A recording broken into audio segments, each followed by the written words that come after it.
Welcome back to the 27. This is a setup analysis for the BMW M8 GTE. We're going to be taking a look under the hood to see what makes this car tick, looking at some telemetry, and with any luck, gaining some lap time. With the M8, we have now looked at all of the GTEs from a setup perspective, and to be quite honest, we may have saved the best for last.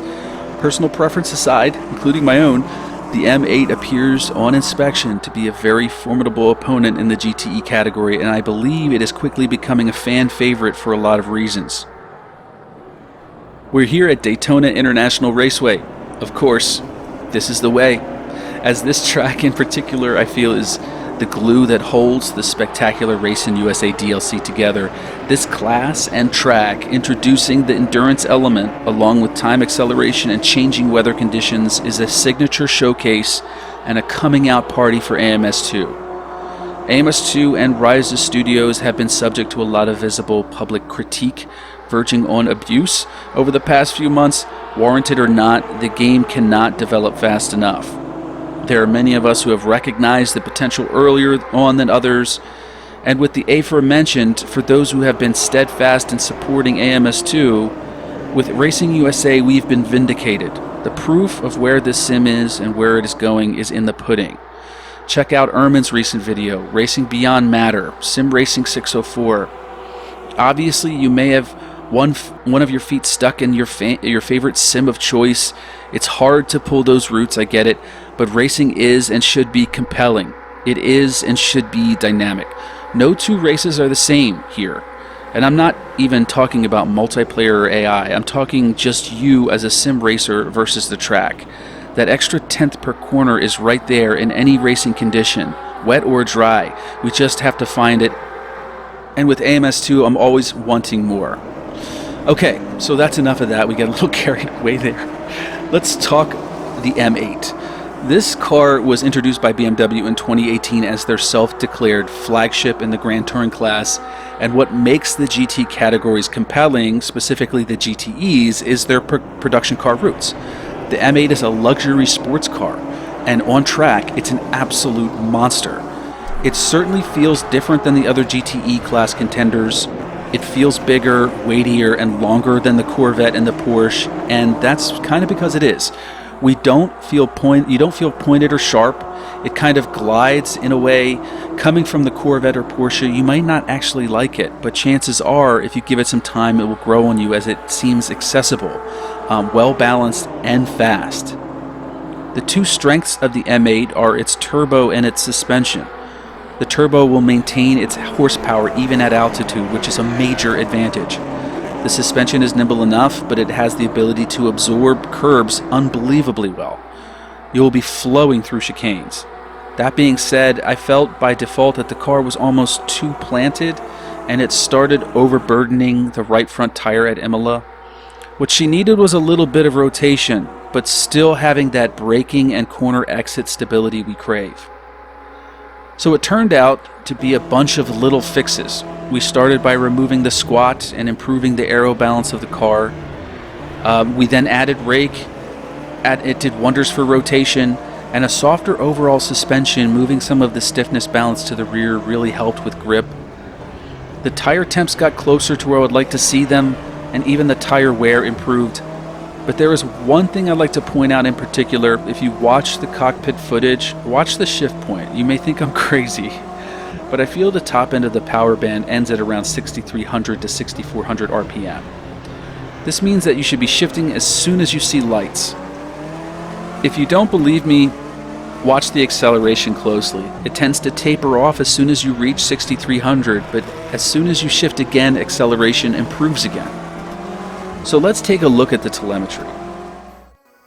Here we are with Racing Sim Tools, and if you look at the top left, you'll see the time for the default package, and then we have the time for the custom package. The default best time was 39.4 under racing conditions, and the best time for the custom package was 38.76, which I think is actually a spectacular time for a non-TT mode.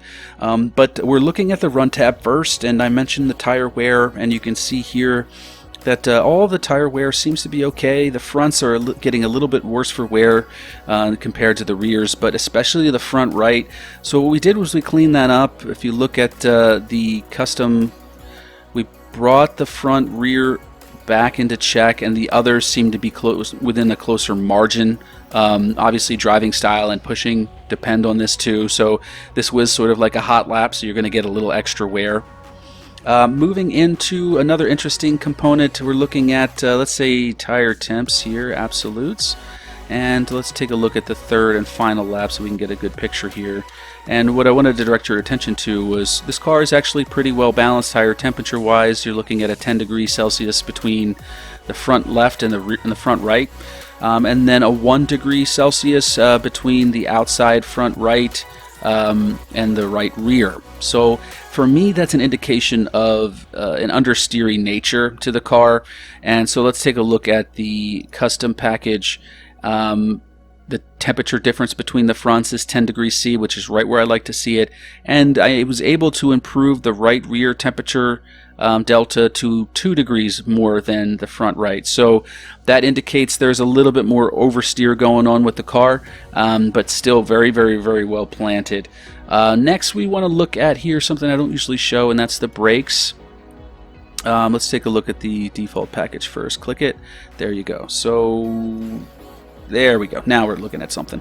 Okay, so here with the defaults, the brake temperatures are peaking at above 700 to almost 750, which is absolutely ridiculous. The rears seem to be okay, but we needed to clean this up. The front disc pads, the brake pads, were getting into the reds, which means you're losing braking performance. So take a look at what we did. We actually closed the rear brake ducts, bringing those back into, great operating temperatures for the rears, but we opened up the fronts quite a bit, and you can see it's barely getting over, well, maybe around 650, which is a touch too high still, but definitely better than the default package. And then let's look at the gearing, and I mentioned this before. I'm going to focus your attention down to the bottom right here. Okay, so this is the engine power curve. All of these numbers up here are the average horsepower per gear. That's informative, but not important for our purposes. What we're talking about here is the shift point. And you can see during my tests, I shifted like I would with any other car. You shift when it turns, orange red. And I brought that out all the way to about 6,600 RPMs. But you can see that the horsepower is around a little over 500, but the peak is probably closer to 600. So what does this tell me? This means that the gear, when I enter the gear, I'm getting a good amount of horsepower at 55, and it looks like it peaks at 5,600 RPMs, but then it just tapers off.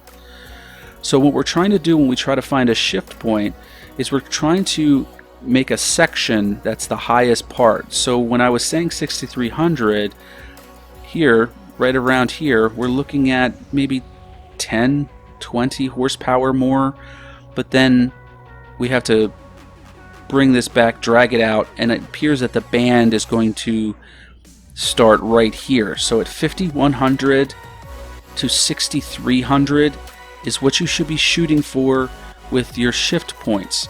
Now, we can't change the gearing on the BMW, just the final drive, but this little trick may gain you a nose at the finish line when you're side by side with somebody in a multiplayer context. So that's the M8, BMW's luxury sports coupe. It's going to sound rather non-committal, but I must say, I don't know what GTE I prefer right now. They are all great in their own way. The BMW wasn't on my radar, but the turbo at altitude intrigues me until it's BOP'd. For Daytona here, the only change I made was to remove the rear wing, and I changed the final drive. Easily, you're looking at mid-290s, which is sick. It's going to be a multiplayer favorite for sure.